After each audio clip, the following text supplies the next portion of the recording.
প্রদান করতে মালিক তোমার ইমানি পরীক্ষায় তোমার অবস্থায় আজকে আমি আব্দুল্লাহ বিন হুযাফা 100টা দেহ এই গরম পানিতে ছেড়ে দিয়ে হত্যা করতাম।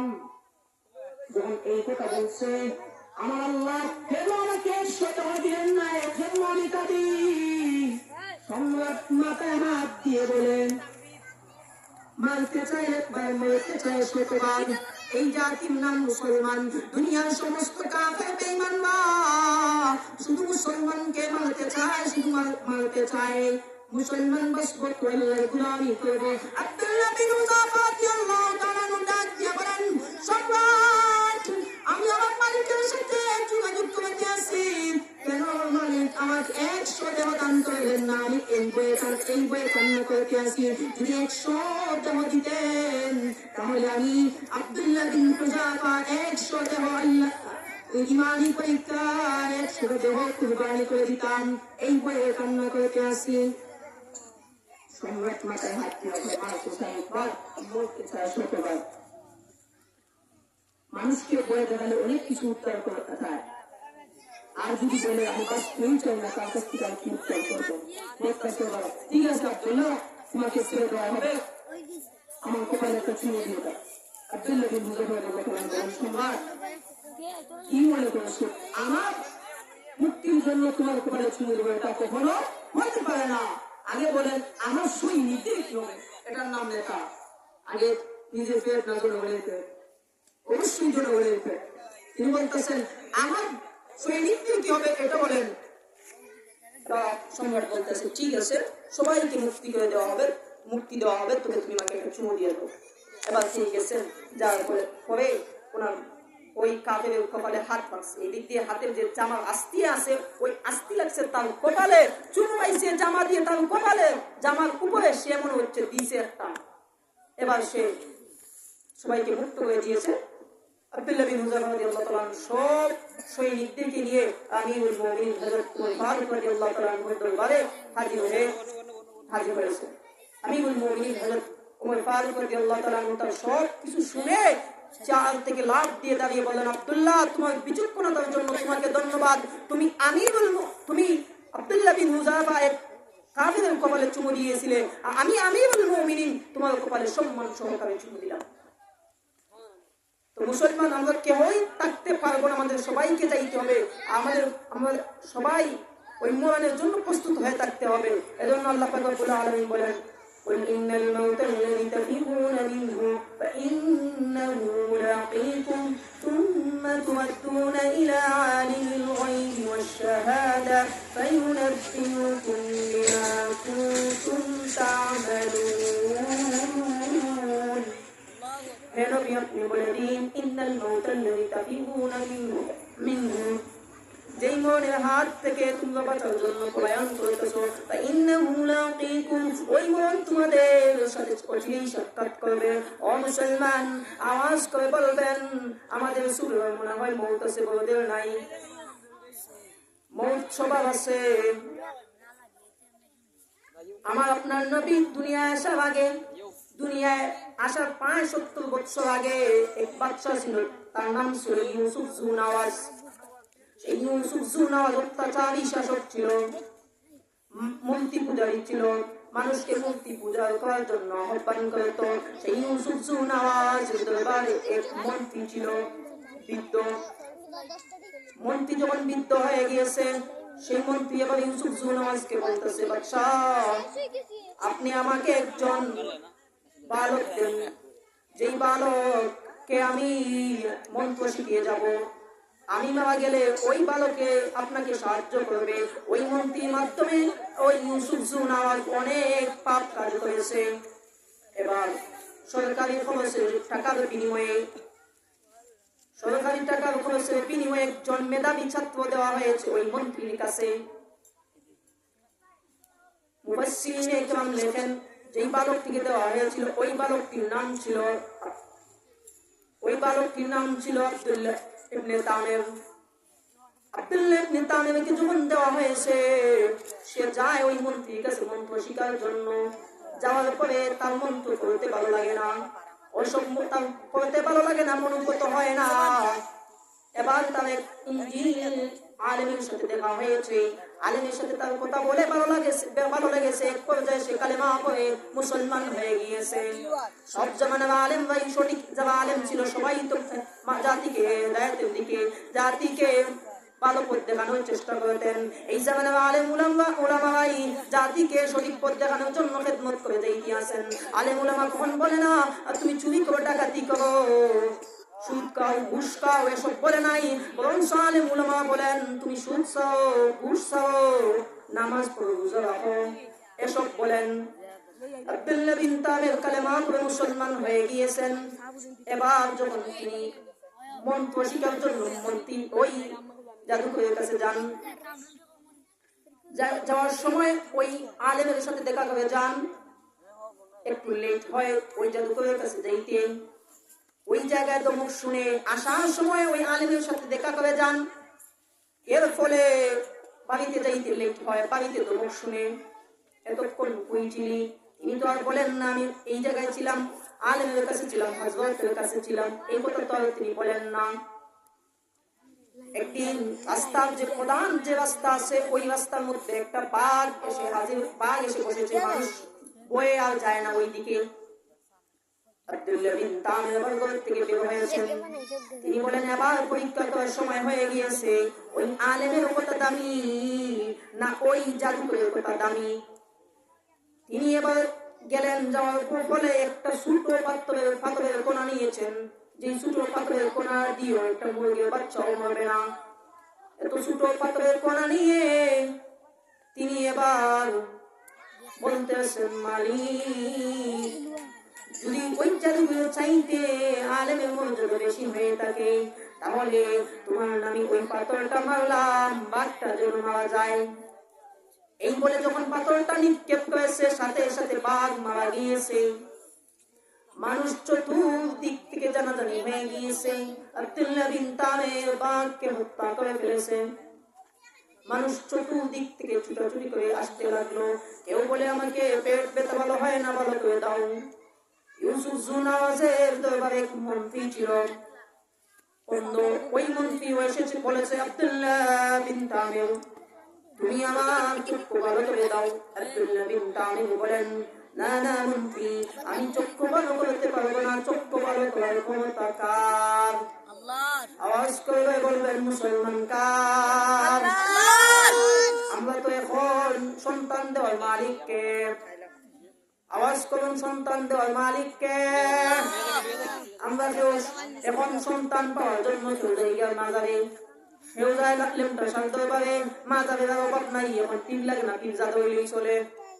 আব্দুল্লাহ বিন তামির ডাক দিয়ে বলেন মন্ত্রী, আমি চক্ষু ভালো করতে পারবো না, তবে একটা কথা বলতে পারি, আপনি যদি কালেমা পড়ে মুসলমান হয়ে যান আমি আল্লাহর কাছে দোয়া করবো, আল্লাহ আপনার চক্ষু ভালো করে দিবেন।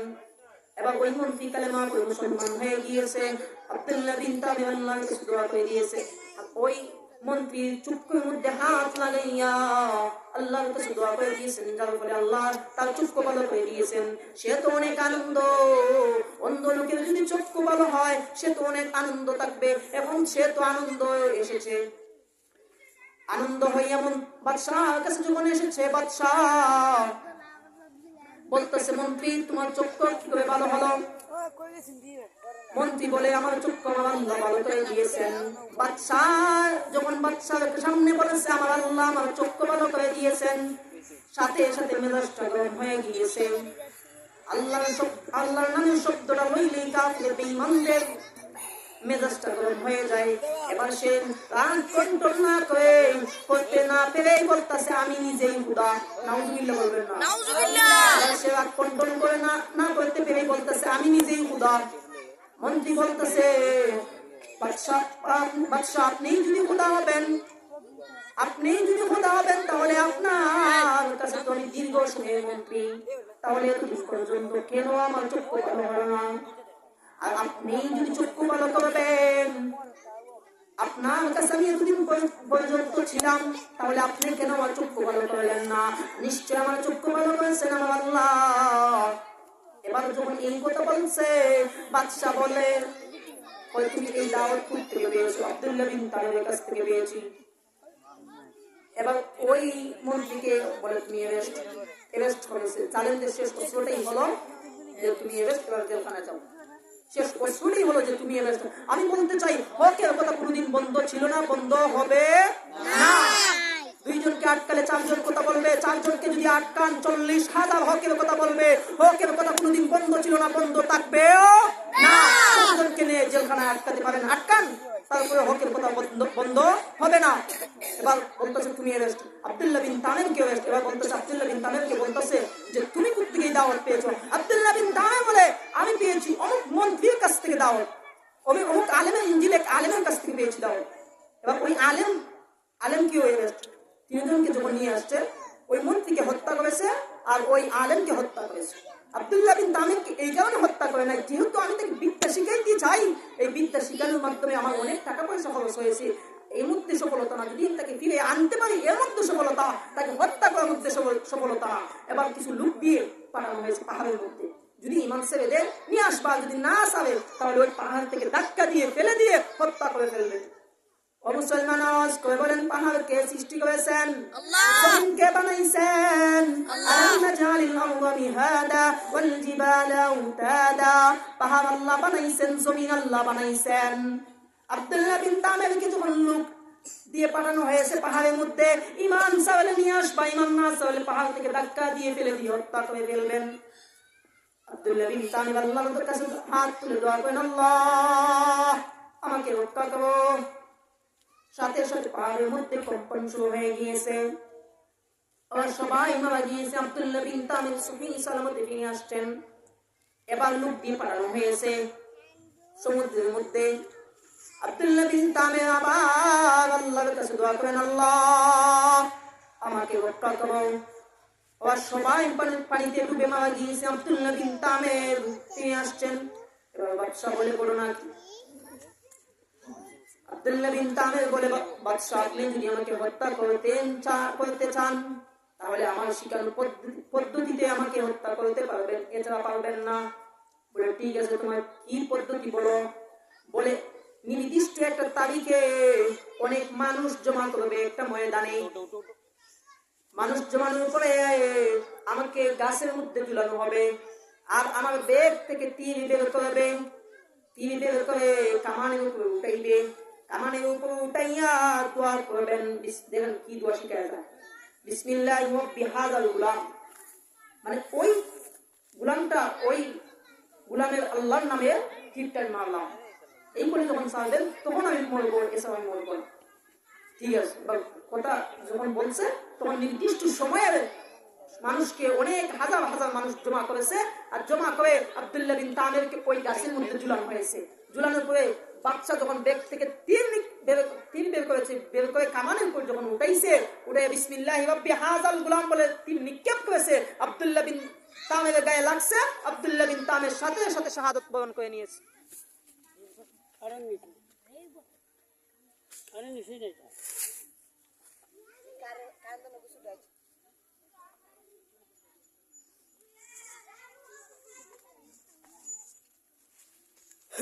যখন বের করেছে, বের করে কামানের উপরে ঢুকাইছে, ঢুকাইয়া বলতেছে বিসমিল্লাহি ওয়া বিহাযাল গুলাম বলে যখন তীর ছাড়ছে, তীর গিয়ে আব্দুল্লাহ বিন তামিরের গায়ে লাগছে। আব্দুল্লাহ বিন তামির সাথে সাথে শাহাদাত বরণ করে নিয়েছে।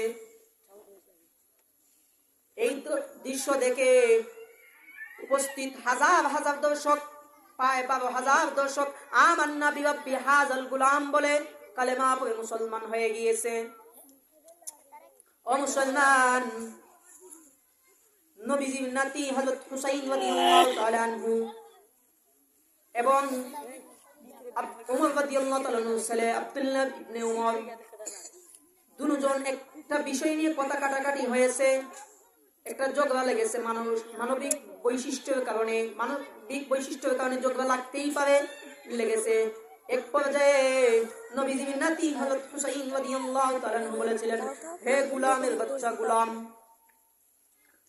হে গুলামের বাচ্চা গুলাম। যখন বলছেন আব্দুল্লাহ ইবনে ওমরের গায়ে লাগছে কথাটা, লাগার পরে তিনি মনে কষ্ট পাইলেন। কিছু না বলে তিনি আমিরুল মুমিনিন হযরত উমর ফারুক রাদিয়াল্লাহু তাআলা আনহুর কাছে এসে বলেন, আমিরুল মুমিনিন নবীজি মিন্নাতি হযরত হুসাইন রাদিয়াল্লাহু তাআলা আনহু আমাকে গোলামের বাচ্চা গোলাম বলেছেন, আমি এর বিচার চাই, আমি অনেক কষ্ট পেয়েছি। হযরত উমর ফারুক রাদিয়াল্লাহু তাআলা আনহু বললেন, ঠিক আছে আব্দুল্লাহ, তোমার বিচার পাবে। মসজিদে নববীতে জুমাবারের দিনে তোমার বিচার হবে। এই কথা বলে যখন আমিরুল মুমিনিন হযরত উমর ফারুক রাদিয়াল্লাহু তাআলা আনহু বললেন, বলার সাথে সাথে মানুষের কানে পৌঁছে গেছে শুক্রবার দিনে হযরত হুসাইন রাদিয়াল্লাহু তাআলা আনহুর বিরুদ্ধে আমিরুল মুমিনিন হযরত উমর ফারুক রাদিয়াল্লাহু তাআলা আনহু বিচার করবেন। মানুষ বলেন, না জানি কি রায় দেন আমিরুল মুমিনিন হযরত উমর ফারুক রাদিয়াল্লাহু তাআলা আনহু। কারণ হযরত উমর ফারুক রাদিয়াল্লাহু তাআলা আনহু এত গরম ছিলেন, মানুষ ভয় পাইত। হযরত উমর ফারুক রাদিয়াল্লাহু তাআলা আনহু যখন এই কথা বলছেন, মানুষ ভয় পাইতে আছে, না জানি নবীজির নাতির বিরুদ্ধে কি রায় হয়। যখন হযরত উমর ফারুক রাদিয়াল্লাহু তাআলা আনহু এই কথা বলছেন, জুমাবারের দিন মসজিদ ভর্তি মুসল্লি, আমিরুল মুমিনিন হযরত উমর ডাক দিয়ে বলেন, আব্দুল্লাহ আসো। জি আমিরুল মুমিনিন, আমি আছি। কি তোমার বিচার, কি তোমার বক্তব্য বলো। আমিরুল মুমিনিন নবীজি মিনাতি হযরত হুসাইন রাদিয়াল্লাহু তাআলা আনহু আমাকে গোলামের বাচ্চা গোলাম বলেছেন, যার ফলে আমি কষ্ট পেয়েছি, এর বিচার আমি চাই। হযরত উমর ফারুক রাদিয়াল্লাহু তাআলা আনহু ডাক দিয়ে বলেন, হুসাইন আছেন? জি আমিরুল মুমিনিন, আমি উপস্থিত। কারণ কোন মুসলমানের ঘরে শিয়ালের বাচ্চা জন্ম হয় না, বাঘের বাচ্চাই জন্ম হয়। জি আমিরুল মুমিনিন, আমি উপস্থিত। তুমি কি আমার ছেলেকে গোলামের বাচ্চা গোলাম বলেছো? জি আমিরুল মুমিনিন, আমি আপনার ছেলেকে গোলামের বাচ্চা গোলাম বলেছি। ও হুসাইন, কোন কথা বুঝাতে গিয়ে আমার ছেলেকে আপনি কোন দৃষ্টিতে গোলামের বাচ্চা গোলাম বলেছেন? হুসাইন নবীজির নাতি হযরত হুসাইন রাদিয়াল্লাহু তাআলা আনহু ডাক দিয়ে বলেন, কেন গো আমিরুল মুমিনিন, আপনি কি আমার নানার গোলামি করেন নাই? আপনি কি আমার নানার গোলামি করেন নাই? এই কথা যখন বলছেন, উমর ফারুক রাদিয়াল্লাহু তাআলা আনহু চোখ দিয়ে ঝর্ণার মতো পানি শুরু হয়েছে। কেন গো আমিরুল মুমিনিন, আপনি কি আমার নানার গোলামি করেন নাই? উমর ফারুক রাদিয়াল্লাহু তাআলা আনহু বলেন, জি। ও হুসাইন, তুমি কি এই কথা কাগজের মধ্যে লিখে দিতে পারবে? জি আমিরুল মুমিনিন, আমি কাগজের মধ্যে লিখে দিতে পারবো। এভাবে কাগজ কলম দেওয়া হয়েছে। হযরত হুসাইন রাদিয়াল্লাহু তাআলা আনহু লিখে দিলেন, হযরত উমর ফারুক রাদিয়াল্লাহু তাআলা আনহু আমার নানার গোলাম ছিলেন, সেই সুবাদে ওনার ছেলে আব্দুল্লাহ ইবনে উমর গোলামের বাচ্চা গোলাম।